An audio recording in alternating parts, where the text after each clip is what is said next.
దేవుని నామమునకు మహిమ కలుగును గాక. ప్రభునందు ప్రియులరా, మన ప్రభువు రక్షకుడునైన క్రీస్తు యేసు పరిశుద్ధ నామంలో మీ అందరికీ శుభములు. హ్యాపీ క్రిస్మస్ కదా.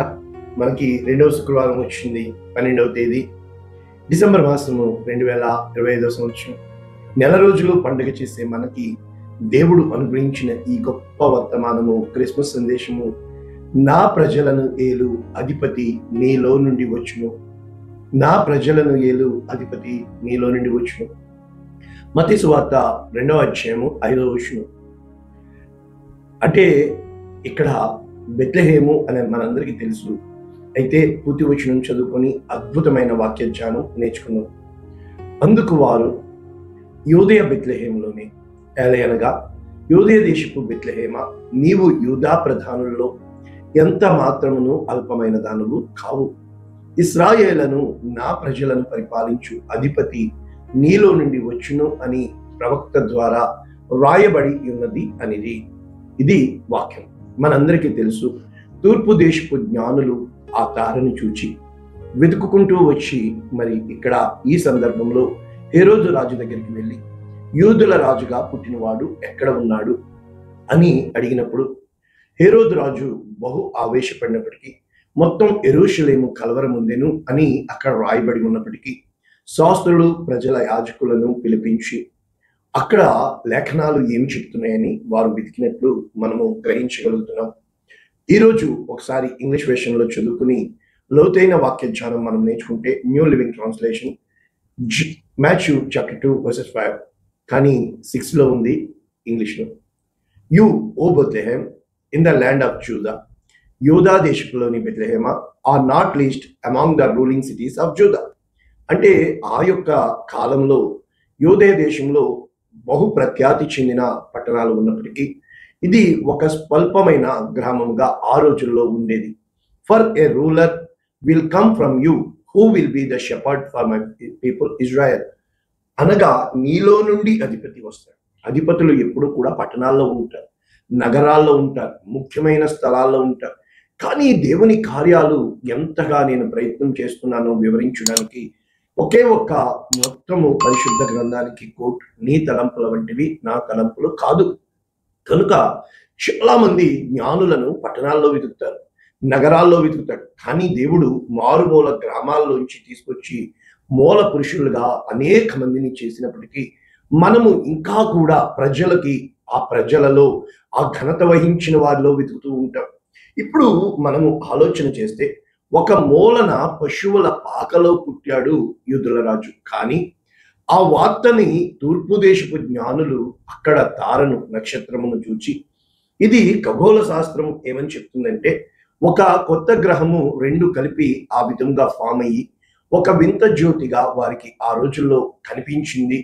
ఇది కాస్మోస్ లో జరిగిన ఒక నూతన క్రియ అని చెప్పి సైంటిస్టులు నిర్ధారించి ఉన్నారు. ఆ నక్షత్రము కాదు, కానీ అది ఒక గొప్ప జ్యోతి అని. కానీ దేవుని యొక్క వాక్యం సెలవిస్తుంది, ఆ నక్షత్రము నడిచినట్లు. అంత మాత్రమే కాదు, స్పష్టముగా వారు ఎంత జ్ఞానులు అంటే ఆ ఇంటి పైకి వచ్చి నిలిచినట్లు మనం చూడగలుగుతున్నాం. అంటే చాలా మంది చెప్తారు, ఎన్నాళ్ళకి వారు వచ్చారంటే 3 నెలలు అంటారు, నెల రోజులు అంటారు. ఏది ఏమైనప్పటికీ లూకాసు వార్త 2వ అధ్యాయము 49వ వచనంలో ఒక వాక్యం ఉంటుంది. వారు ధర్మశాస్త్రము పద్ధతి అంతటి చొప్పున యెరూషలేములో జరిగించిన తర్వాత వారు తిరిగి వెళ్ళిరి అని ఉంటుంది. మత్తయి సువార్తలో ఏమని ఉంటుందంటే 2వ అధ్యాయం 19వ వచనంలో, హేరోదు 2 సంవత్సరముల లోపు బిడల్ని చంపుతున్నాడు కనుక బిడని తీసుకొని ఆ యొక్క ఐగుప్తుకి పారిపోమని చెప్తున్నారు.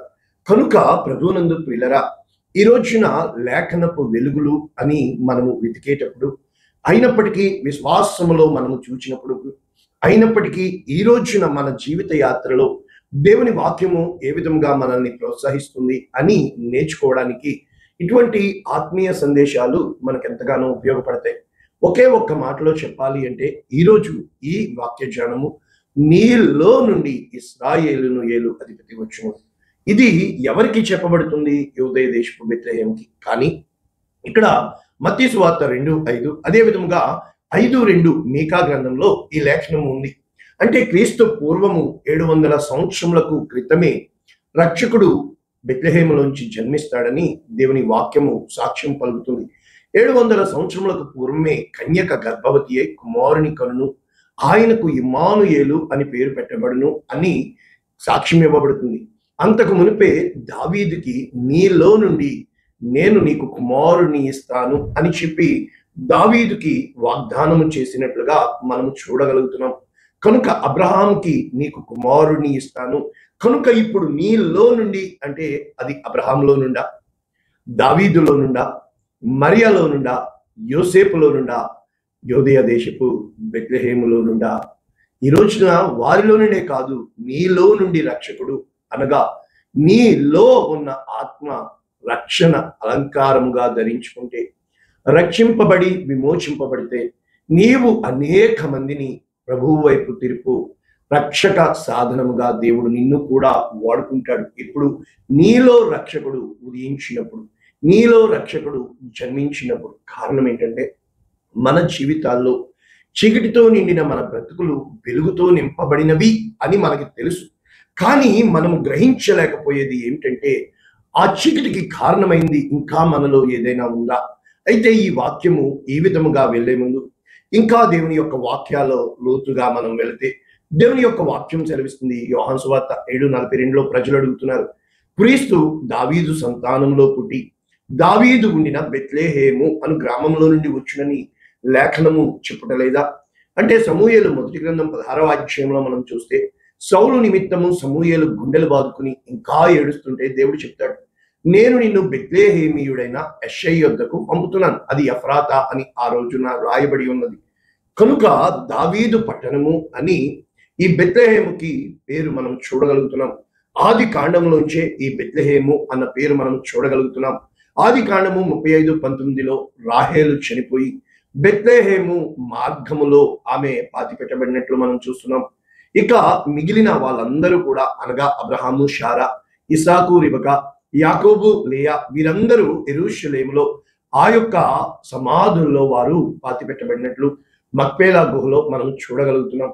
అంటే ఇటు చరిత్రకి చరిత్ర, అదే విధముగా ఆ రోజున అల్పమైనది, స్వల్పమైనది, ఎన్నిక లేనిది ఈ బెత్లెహేము. కానీ దేవుడు మనము చూడగలుగుతున్నాము రూతు గ్రంథంలో ఆ యొక్క బెత్లెహేము ఆ నయోమి విడిచిపెట్టి మోయాబు వెళ్ళినప్పుడు మోయాబీయుల దేశంలో కొన్నాళ్ళు బాగా జరిగినప్పటికీ ఎప్పుడు వివాహాలు జరిగినాయో తెలియదు, కానీ 10 సంవత్సరంలో జరిగిన పిమ్మట అని వాక్యం చెప్తూ అక్కడ ఎలీమెలెకు, మహలోను, కిల్యోను చనిపోయి వృద్ధురాలు రిక్తురాలిగా వస్తూ వెనక్కి తిరిగి దేవుడు దర్శించాడు బెత్లెహేములో. బోయజు దేవుడు సిద్ధపరిచి ఆ యొక్క రిడీమర్ లేకపోతే విమోచకుని ధర్మము చేటకు దేవుడు సిద్ధపరిచి అక్కడి నుంచి రూతు తన బంధువర్గమును, తన స్వదేశమును, తన సమస్తమును విడిచిపెట్టి నయోమితో కలిసి బెత్లెహేముకు వచ్చినట్లు మనం చూడగలుగుతున్నాం. అంటే ఈ రోజున నీ జీవితంలో చాలా విషయాల్లో మనం ఏమనుకుంటూ ఉంటామంటే ఎక్కడో పుట్టాం, ఎక్కడో పెరిగాం అనుకుంటాం, కానీ దేవుని యొక్క లేఖనాలు స్పష్టంగా చెప్పబడుతున్నాయి.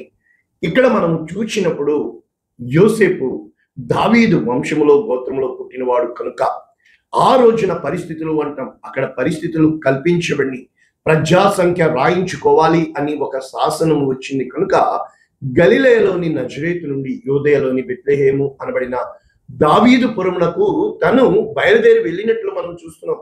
అంటే నీ ఆశీర్వాదము చాలాసార్లు సమూయేలు అక్కడే ఉండి దావీదుని సమూయేలు దగ్గరికి తీసుకురాలేదు. మొట్టమొదట మనం చూసినప్పుడు సౌలుని సమూయేలు దగ్గరికి దేవుడు తీసుకొచ్చాడు, గాడిదలు వెతుక్కుంటూ వచ్చాడు, దారి తప్పి వచ్చాడు.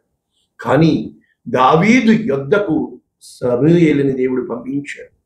నీ యొద్దకు దేవుని ఆశీర్వాదం వస్తుంది, పిలుపు అనేక సార్లు చెప్పాను. యోసేపు బందీ గృహంలో ఉన్నాడు, ఇంకంతా అయిపోయింది అనుకున్నాడు, కానీ రాజుకు నిద్ర పట్టనివ్వలేదు. యోసేపుకి ప్రజలని ఏలిన అధిపతి నుంచి వర్తమానం వచ్చింది. మెఫీబోషెతు కూడా బహుగా కృంగిపోయాడు, ఇంకా తన బ్రతుకు అయిపోయింది. ఆ లో దెబేరులో అతను గుండెలు బాదుకుంటూ ఒక పక్కన కుంటివాడు, కానీ తన మొత్తము జీవితం తలకిందులైపోయినప్పుడు రాజుకి నిద్ర పట్టలేదు.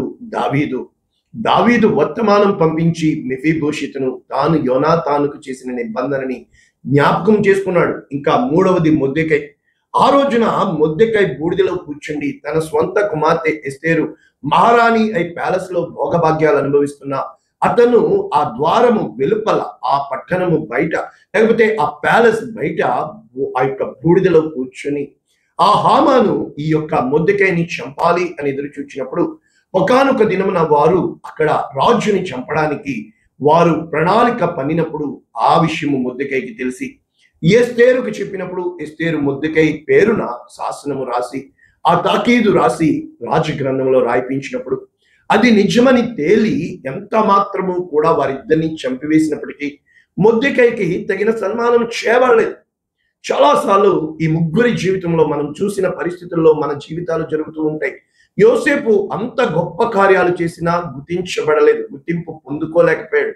అదే విధముగా ఆ యొక్క స్వయముగా యోనాతాను కుమారుడు మెఫీబోషెతు తానీగానే గుర్తింపు పొందుకోలేకపోయాడు. బ్రతుకు భయంకరమైన బానిస బతుకుతున్నాడు.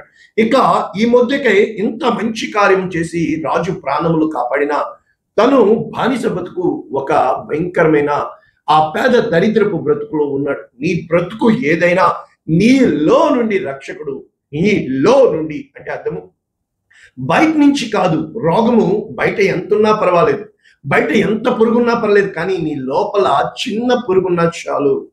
ప్రభువునందు ప్రియులరా, మన జీవితంలో చాలా విషయాల్లో మనము తడబడడానికి గల కారణం ఏమిటంటే మనము బయట వెతుకుతూ ఉంటాం ఆశీర్వాదాలు, కానీ అవి నీ లోపల జరిగే అంతరంగంలో జరిగే నూతన ఉత్సాహము అని, నూతన ధైర్యము అని, నూతన రక్షణ అని, నూతన సృష్టిగా దేవుడు నిన్ను నీ అంతరంగాన్ని పరిశోధిస్తున్నాడని పదే పదే పదే పదే నేను మీకు నేర్పిస్తున్నా. ఆ నీ అంతరంగంలో ప్రతి ఆలోచన కూడా దేవుడు చూస్తున్నాడు. నీ అంతరంగంలో ప్రతి విషయంలో కూడా దేవుడు శ్రద్ధ వహిస్తున్నాడు. ప్రతి విషయంలో కూడా దేవుడు కల్పించుకోవాలని చూస్తున్నాడు.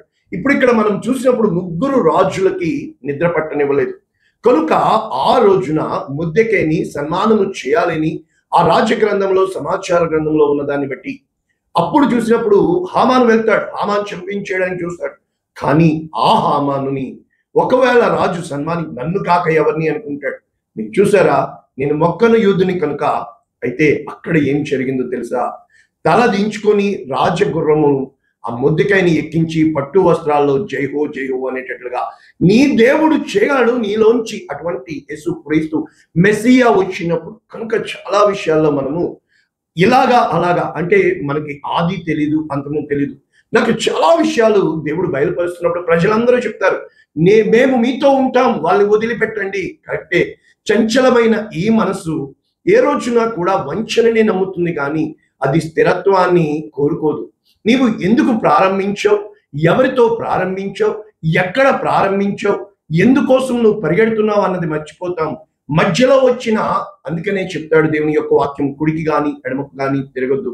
నీలో నుండి దేవుడు నీలో నుండి తీయాలి అంటే నీవు ఆ క్రమమైన పద్ధతిలో వెళ్ళాలి తప్ప అక్రమమైన పద్ధతిలో అనగా అడ్డు త్రోవలో వెళ్ళకూడదు. ఇక రెండవది, చాలాసార్లు మన దగ్గరికి వచ్చే వాళ్ళు తమ పాత స్వభావంతో వస్తారు, కానీ దేవుని దగ్గరికి ఎందుకు వస్తారు అనేది పక్కన పెడితే దేవుడు నిన్ను ఎందుకు నియమించుకున్నాడు తెలుసా? దేవుడు బెత్లెహేము వచ్చే వరకు కూడా ఆమె మరియా గర్భముతో నింపబడి ఉన్నది, ఆమె నెలలు నిండినది, ఆమె ప్రయాణించకూడదు. దేవునికి తెలీదా? ఆ బిడ్డను కన్నాక వెళ్ళొచ్చు కదా అని వాళ్ళు అనుకోవచ్చు కదా. కాదు, అలా అయితే ఎలా కుదురుతుంది? ఆ బిడ్డ ఖచ్చితముగా, కానీ వాళ్ళకి సత్రంలో స్థలము దొరకనందున చాలా మంది చెప్తారు ఆయన ఏమి అక్కడ పశువుల పాకలో ఏం పుట్టలేదు. దేవుని జీవితంలో 3 జంతువుల ఆ స్థలం కోసం రాయబడి ఉన్నది. మనము చూసినప్పుడు ఆయన జన్మించిన స్థలం చూసినప్పుడు అవి పశువులు అని చెప్పబడుతున్నాయి. అంటే గడ్డి తిని పాలిచ్చి బిడల్ని కని వాటికి పాలిచ్చేవి. అవి ఇంకా చెప్పాలంటే సాధు జీవులు, అవి క్రూర మృగాలు కాదు. కానీ యేసు క్రీస్తు ప్రభుల వారు సేవా పరిచర్యకి వెళ్లే ముందు క్రూర జంతువులతో గడిపినట్టు మార్కు సువార్త 1:12 మనం చూడగలుగుతున్నాం. ఆయన అరణ్యములో క్రూర మృగాలతో ఉండి అప్పుడు సేవా పరిచర్య ప్రారంభించినట్లు. ఇక సిలువ వేయబడినప్పుడు అక్కడ ఉన్న అతి క్రూరమైన భయంకరమైన స్వభావం కలిగినవి అని చెప్పి కీర్తన 22లో కీర్తనకారుడు రాస్తున్నాడు. కనుక మన జీవితంలో ఈ 3 స్థితుల గుండా వెళ్ళవలసి ఉంటుంది. అయినా కూడా నీలో నుండి మెస్సియా రావాలి, నీలో నుండి యేసుక్రీస్తు రావాలి. అహం అంటే ఏంటో తెలుసా? నేనెవరో చూపిస్తా, దీనత్వం అంటే ఏంటో తెలుసా? నా దేవుడు ఖచ్చితముగా నాలో నుండి కార్యము జరుగునుగాక. కనుక ఈ బెత్లెహేము ఎన్నిక లేని స్థలము, ఎవరూ పట్టించుకోని స్థలము. అసలు సృష్టి యావత్తు చూసినప్పుడు నిరాకారముగా, శూన్యముగా, చీకటితో, అగాధ జలాలతో నీ జీవితము ఈ రోజుందా? ఎవరూ పట్టించుకోవటం లేదా? నీవు ఎంతగా ప్రయత్నం చేసినా నీకు రూపము లేదా? నాకు దేవుడు చెప్పాడు, పదే పదే చెప్తున్నాడు, ప్రజలు ఎప్పుడు గొప్పలు కోరుతారు, ప్రజలు ఎప్పుడు హెచ్చులు కోరుకుంటారు, ప్రజలు ఎప్పుడు ఏదో చూపించాలని కోరుకుంటారు, ప్రజలకి ప్రజల నాడి బాగా తెలుసు. కానీ ఎప్పుడూ కూడా దేవుని నాడి ఏ విధముగా ఉంటుంది అని అంటే ఆయన నీ హృదయ నాడిని లక్ష్య పెడుతూ ఉంటాడు. ఈ రోజున పైన ఆడంబరములతో కనబడుతున్న వారి కోసం వెతుకుతున్న ఈ లోకము ఏ రోజన్నా ఆ సాధు అలంకారముతో నింపబడిన ఆ బెత్లెహేములోనే పుట్టాలి అని 700 సంవత్సరముల క్రితమే ప్రవక్త ద్వారా చెప్పబడినప్పటికీ స్థలము దేవుడు సిద్ధపరచలేదా? కాదు. అడుగడుగునా నేను నీకు తోడై ఉన్నాను, ఇమ్మానుయేలు దేవుడు ఆ పరిస్థితుల గుండా నేను వెళుతూ ఖచ్చితముగా నన్ను పిలిచిన వాడు నమ్మదగిన వాడు అని చెప్పి క్యాలెండర్ విడుదలలో ఏంటి, ఈ క్రిస్మస్ కార్యక్రమాల్లో ఏంటి, దేవుడు ఏ విధముగా ద్వారాలు తెరుస్తున్నాడో ఆ ద్వారం తప్ప ఇంకా ఏ ద్వారం పట్టుకున్నా నాశనమే కలుగుతుంది అని చెప్పి కొంతకాలం మట్టు కాలం ఎగరేయచ్చు, కానీ ఎక్కువ కాలం జరగదు. ఒక్కటే గుర్తుపెట్టుకోండి, కాలం ఎల్లకాలం ఒక్కలా ఉండదు, కాలం మారుతూ ఉంటుంది. కనుక ఈ రోజున ఈ యొక్క బెత్లెహేము బహుగా కొనియాడబడుతుంది. కారణం ఏంటి తెలుసా? ప్యాలెస్ లో ఈ వార్త చెప్పబడుతుంది. ఆ రోజున యోసేపు కోసము ప్యాలెస్ లో ప్రకటించారు, ఆ రోజున మొర్దెకై కోసం ప్యాలెస్ లో ప్రకటించారు, ఆ రోజున మెఫీబోషెతు కోసము ప్యాలెస్ లో రాజభవనంలో ప్రకటించబడ్డారు, ఎలీషా కోసం రాజభవనంలో ప్రకటించబడింది. నీ కోసం రాజుల హృదయాలను సైతము నీటి కాలువల వలె నా దేవుడు చేయగలడు. దానికి కేవలము నీ యొద్ద నుండి దేవుడు లక్ష్య పెట్టేది స్థిరమైన హృదయము, విశ్వాసము. ఏ రోజున ఉంటుందో ఇప్పుడు బెత్లెహేములో ఆ రోజున ఎవరూ పట్టించుకొని ఆ పేదవారైనటువంటి ఆ యోసేపు, మరియా, కానీ వారి యొద్దకు తూర్పు దేశపు జ్ఞానులు వచ్చారు. మనం చూడగలుగుతున్నాం, వారు వెళ్ళింది బెత్లెహేములోనే, ఆరాధించి బెత్లెహేములోనే. అప్పుడు మాత్రమే వారు బెత్లెహేములో నుంచి ప్రయాణమై వెళ్ళిపోయినట్లు మనం చూస్తున్నాం. 8వ దినమున వారు బెత్లెహేము నుండి యెరూషలేము మందిరమునకు, అనగా 8 కిలోమీటర్ల దూరం ఉండి వారు వెళ్ళి ఆరాధించినట్లు మనం చూస్తున్నాం. అక్కడ అన్న, సిమియోను ప్రవక్తలు ఉన్నట్లు మనం చూస్తున్నాం. కనుక ఈరోజు నీ యొక్క ఆశీర్వాదము దేవుడు సిద్ధపరిచిన స్థలంలో కఠినమైన శ్రమల గుండా వెళ్ళవలసి ఉంటుంది. కఠినమైన మనుష్యుల చుట్టూ నీ చుట్టూ ఉంటారు, వారు నిన్ను పట్టించుకోరు, నిన్ను లెక్కలోకి తీసుకోరు, నీకు స్థలము ఇవ్వరు. ఆ అనుభవం గుండా నేను వెళ్తున్నాను. ధైర్యం కలిగి నా దేవుడు నాకు తోడు ఉండగా, నా దేవుడు ఇమ్మానుయేలుగా నాలో ఉండగా, నా దేవుడు నా రక్షణకు ఆధారమై నాలో ఉండగా అని ఏ రోజున అయితే నువ్వు దేవుని తట్టు నీ చేతులు చెప్తావో ఆయనకు సమస్తము సాధ్యము. నీలో నుండి రక్షకుడు వచ్చినట్లుగా కృప కలుగునుగాక. ప్రార్థన చేద్దాం. పరిశుద్ధుడా, ప్రేమ కలిగిన తండ్రి, విత్తబడిన వాక్యము అనేక మందికి ఈ యొక్క ఆత్మీయ పాఠములలో వారి ఆత్మ ఉజ్జీవం పొందేటట్లుగా, ఆత్మ ప్రోత్సాహం పొందేటట్లుగా అనేక మందికి దీవెనకరముగా యేసు శ్రేష్టమైన నామమున దీవించి ఆశీర్వదించి మీ నమ్మకమైన చేతులకి అప్పగించుకుంటూ ఈ క్రిస్మస్ సందేశములను, ఈ క్రిస్మస్ కార్యక్రమములను మీ నామమున జరిపించుకుంటారని యేసు నామమున దీవిస్తున్నాము తండ్రి. ఆమేన్. God bless you all. దేవుడు మిమ్మల్ని దీవించుగాక.